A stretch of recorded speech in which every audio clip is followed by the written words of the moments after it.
Do sabrang kaya sampean niku sore niku jan gleling. Sebo munggah pasewakan dayawan niku wis ndrong-tang plak plak jleng tung tung jleng. Begitu jam 2 klekus modar.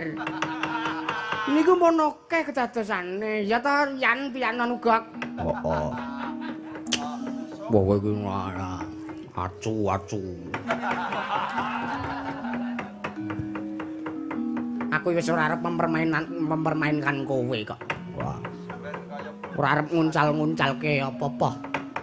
Witekno nguncalke nyang ndi ya sing jipuk wong liya wong awak mbedhegrek kaya resen ngono.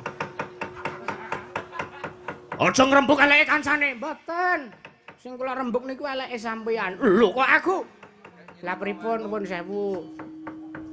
Kula menika pun ngelekke lho sakderenge bidal teng mriki niku kula pun ngemutke panjenengan. Sinuwun nuwun sewu sampean niku ampun ngantos teng negara Ndrawati nantang perkara. Mergo kula ampun matur sampean niku kulinane jam 09.00 pun dibel bojone sampean kan mlebet ngomah mijeti kethuk. Sampean niku kalih bojo mawon kalah.